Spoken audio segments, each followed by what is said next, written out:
Okay, everybody, this is my spoiler review of It. Welcome to Derry, episode 5. When my review is over, check out my brand new interview with Miles Eckhart, who plays Maddie. It's a really fun time talking all about this episode, and he says some fascinating stuff about his character, so make sure to check that out after this review is over. It'll be linked below. So jumping into this episode, we see that poor Marge has a bandage over her eye now, but this is opening a door, this moment for her and Lily to bond and become friends again. You see that Marge told Lily that she told everybody it wasn't Lily's fault and that Lily was actually helping her. But we see that Marge is stuck in this situation that we've seen a lot of characters stuck in. They say this line a lot where if they were to tell anybody or the police what they really saw, they would probably be put in Juniper Hill. Marge also apologizes to Lily, saying she should have believed her. You're my best friend and I let you down. So it was a nice moment, and it was nice to see Lily welcome her back with open arms and to really start that process of bringing Marge into our main group. Now when Lily's back with the group, I love the moment where she says the police will probably think she's the one who attacked Marge.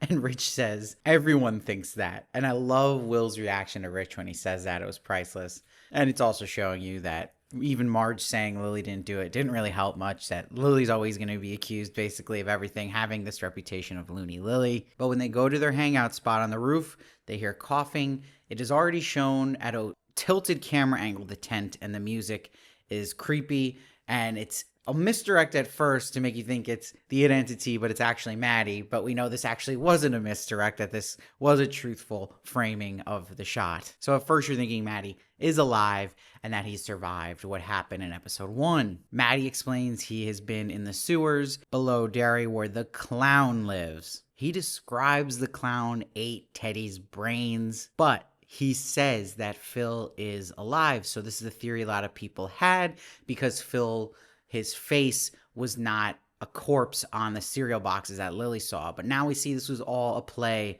by It, and that It is using Phil this whole time as bait for Lily. He also says he'd sooner go back to the sewers than his father's place. He doesn't want them going to the police, obviously. So it's definitely good to watch this episode twice, knowing that Maddie is It this whole time, and that you're seeing him manipulate the situation, and in particular manipulate Lily the most. So now Shaw has to catch up with Leroy about everything he has learned from Tanyel through Halloran and explaining their mission. Derry is a prison for this It entity, and they're looking for the bars of it, which are these pillars. Shaw wants to capture It, and the sewers that lead to these pillars are underground of the home, obviously the home that is so iconic of It. But Shaw wants to tighten the perimeter enough that they can control It. He wants to put a leash on it, as Rose will say later. And you see Shaw's stupidity here and what he's grasping at and thinking about how the military could have used this It weapon to save so many lives and how it would now end the Cold War. So it's that classic storyline you see of someone having an idea. It's just a terrible idea. But Leroy's just pissed that Shaw knew that Derry was this thing's hunting ground and had his family move out there. And Shaw's like, oh, well, I didn't tell you to have your family move out here. So that will set up later why Leroy and then eventually will move his family to the base later. Now, what was also cool is we got to see a Children of Maltron meeting, and it's confirmed by the Rose actress that is the name of this group. They haven't said it yet. One of the members of the group is explaining that this cycle has been a lot milder than 35 and 08, which is kind of crazy, thinking, well, okay, we can only go up from here. It's already seemed pretty wild. He says there's been 25 disappearances and 7 confirmed deaths, mostly children. He also mentions that its discharge taints the groundwater. And because of this, residents have been acting more aggressively. So this is a cool lore thing to learn, and why behaviors change so rapidly in the town of Derry when It comes back. And it's explained that the augury is upon us, which is one big bloody event that marks the end of a cycle. I still think it was that weird writing like they did last episode, where you have this line where someone who's explaining everything says to someone else, go ahead, what's it mean? It's like a little cheesy, and they do it again here where the leader has the new keeper do the definition, even though he knows the definition himself. But obviously this big event is going to be what we learned about in chapter 1 when they talk about 1962 and the big incident being the burning of the Black Spot, the club. But this is a little bit of a retcon from the movie, because this is what I said in my first episode review, is that why didn't they show this incident? Because it was actually explained in the movie that Pennywise comes with a big incident at the beginning of his cycle. It's an inciting incident. They retconned it here for the show. They're making it the closing incident that makes him go into hibernation. It's reversed. So it is strange that they're kind of messing with the timeline that was set up by them with the movie, but I get it because it's so much more effective of a show that you lead up to the big event than start with it. Now, we'll see Hank goes on the Shawshank bus, which we saw in the trailer for the show. I wish they actually didn't show that. It would have been cooler to see that appear for the first time without knowing it was coming. But the man who goes to shoot him, who's clearly been drinking that groundwater and has effects of it in him with the red shirt, is actually Susie and Phil's dad. And you get a little moment here where it takes over the guard and it's staring creepily at Charlotte, which was a nice touch. But we'll see that that bus that Hank is on will get into a crash, and he says that something attacked the bus. It wasn't like a car crash, so that's going to be interesting. I'd love to hear your theories on what attacked that bus. Now we see Rose in her turtle green shirt and earrings goes to confront Shaw about what happened with her nephew Taylour, and he confesses that he lied about his memories recently coming back, and they actually came back 5 years ago when he was administered a drug by the Department of Defense for security protocol. So I hope they explain that and go more into that, because that is interesting. And just to throw a line with that much information in and not going further into that would be weird. So I think they will show kind of some flashback with Shaw and what happened there. He remembers that she saved his life, and he remembers the identity, but she says to him, you wouldn't be doing any of this if you really remembered everything. So he is being a fool here, and he's not fully remembering the extreme of this monster in his memories, or he, like she says, he wouldn't be just putting it on a leash. But we see she has in her safe a starstone dagger that she'll give to Taylour. Now Taylour tells Rose that they know everything, but he's cut off when he says, don't worry, they think. So I wonder what he was alluding to, this thing that comforts him and Rose that they don't know about this whole situation. So I'd love to hear what you guys read on that and theories. Now, let's go back to Lily for a second. She goes to see Ingrid, who is now confirmed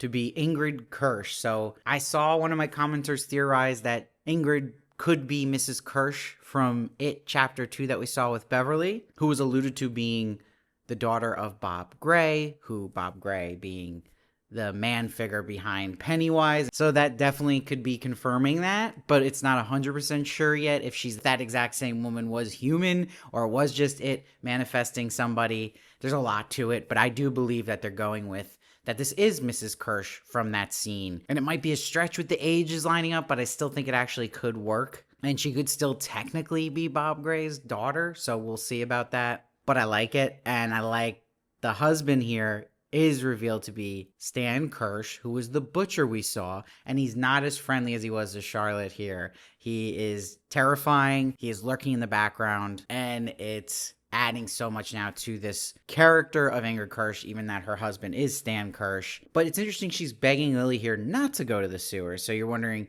at this moment, is she just not possessed by it?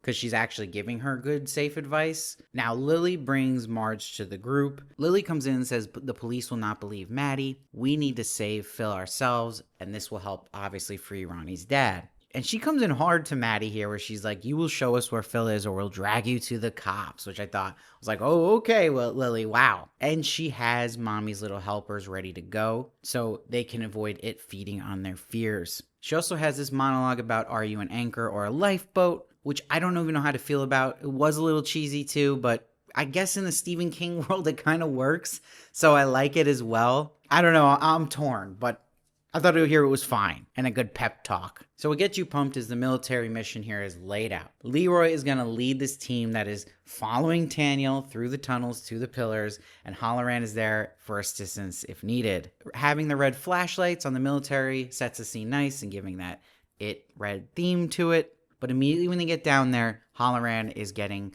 called at by his grandma. Shout out to one of my commenters who pointed out that we've actually been seeing the grandma helping and giving advice to Halloran. That's clear as day now. So good observation early on. Dick jumps into the water. He jumps into his vision at that moment. In the vision, he emerges from a bathtub. He's greeted by his grandma, who's trying to protect him, and then is greeted by his grandpa, who is clearly it. She says he's coming for you again, and he says it's time. You see the grandpa saying to Halloran, I know you two have been talking to each other through your minds, which was really cool, and it saying this to him, and knowing that the shine the grandma has as well and is be using with Dick. She's like, don't listen to him, he's trying to get in your head. I love when the grandpa's like, oh, Dickie, lock him away in a box in your mind and throw away the key. She doesn't understand like we do. Power like this is meant to be used. he points at the box is in his soul. So to me, this is it unlocking the shine in Halloran to use himself to enhance his powers, and that he will use it on the dead body of Polly and make him like this heightened possessed version of it. And that reveal at the end of the box was opened by Halloran. It was so cool seeing the grandpa transforming into it here, really horrifying. Now the kids in the sewers will take 3 pills, so they're going to be tripping hard here. I do wish they did a little more humor with this moment. They were very light in it, but it was nice to see Rich got to hold Marge's hand, one of his dreams. While that's happening, Daniel's running for it at one point, and he drops the dagger. This will set up a huge thing later on. Now Leroy will be greeted by Charlotte, who's not really Charlotte. Thank God Polly was there to point out to him he doesn't see her. I love the jump here of Charlotte as the entity, and then leading to her having a great jump scare where you think she is dead and her neck twists up and smiles like it was great. But this sets up that Leroy tells Polly, you shoot whatever looks familiar, it's not really that. Meanwhile, the kids hit a dead end, and then in this great scene, they're in the water, they see Susie's body, then Teddy's, and when they see Polly didn't make it, it is slowly revealed behind them that Maddie is Pennywise while he's singing this original by the show, Down with the Clown, which was really cool, and that awesome reveal of Maddie being in the water, so they were fooled this whole time, it was really Pennywise, and we finally see Bill Skarsgård as Pennywise finishing the verse of Down with the Clown, and he says duck and cover kiddos, so really cool entrance. I wish they didn't show him in the trailer for this episode, and they were going to wait 5 episodes to show us Pennywise. You might as well have held on just a week longer to not show that, but whatever. Now, it was a really scary moment was when the kids run and Will appears in front of Leroy. You're like, oh no, he's going to shoot him. He does try to shoot him, but Paulie saves the day and takes the shot himself. They play this sad music for Paulie, but emotionally doesn't really hit. They didn't, I don't think, establish Paulie enough of a character to have like that moment really hit. But it wasn't meant to really anyway. It would have been nice if maybe if he cared about the character a little more, but either way, fine. But Lily fell behind. So Lily, you're terrified for here. But if you keep reminding yourself of the character of Lily, she has the turtle charm on her wrist. That turtle is protecting her, and that will happen here. Lily turns around, we get this horrifying point of view shot of Pennywise, which was awesome. And this great dialogue of Pennywise with Bill Skarsgård delivering the lines. Too bad, so sad. Couldn't save old Matty boy. Tasty, tasty Matty boy. And he says, you convinced everyone to come and see me. Really cool. And we get that classic moment of Pennywise charging at her and the it mouth opening. But the difference here is we see him freeze up. And that is the reveal of the glowing stone dagger that Daniel dropped. Never take that bracelet off, Lily. So was it awesome seeing Bill Skarsgård's Pennywise again? Absolutely. Could it have been even more epic waiting 4 episodes and a half to get to this moment? Yes. I think they could have done something even crazier because it was still very telegraphed, like you knew everything was coming before it happened, but it was still really exciting and his performance was better than ever and he looked great, but I do wish the entrance had a little more impact and more intensity to it, but I'm excited now he's in the show and that we'll see what he does with these last couple episodes. Should be wild having Pennywise now in the game. Now wrapping this episode up, Ingrid Kirsch sees Hank is in the back of her car, and then it's revealed she was the white lady lover to Hank, and of course she's in a red sweater. So I'm wondering if this was all planned from the beginning by the it entity, that it's possessed Ingrid, and that was part of the plan to get Hank away from the kids so he can attack that night and he can have someone to have the blame fall on. This also sets up now the connection where Hank says he knows someone who could help them, and that's Charlotte, and Charlotte meeting Ingrid for the first time. So the vibes are very sinister here, and you're wondering, oh my God, like Charlotte cannot trust this Ingrid Kirsch and what rabbit hole she might take Charlotte down, and this will probably involve Charlotte even more in the show, which I'm also excited to see her story kind of ramp up. Now, when we see Shaw with Leroy talking about Paulie's death, it's a little frustrating to see Shaw react in the way saying, these people answer for what they let us into, and, you know, it's really Shaw's fault. So this is obviously setting up some clash with the Children of Moutrin and Shaw's people, and we get the big reveal at the end. Halloran is alive. He came out of the sewers. He's freaked out, but he's even more freaked out because he opened the box, giving it some kind of extra power and juice, and we see that led to Paulie being brought back as this like possessed zombie version of Paulie. So I'm wondering if it will be able to do this to a bunch of people in the town now and using the shine power in his own way. Let me know though how you observed everything with the box, because it's a lot and it can be confusing, and I'm sure we're gonna get way more clarity on it in the next episode. And let me know what you thought of the episode in general. Were you impressed with Pennywise's entrance? Did it deliver enough on Waiting and Pennywise?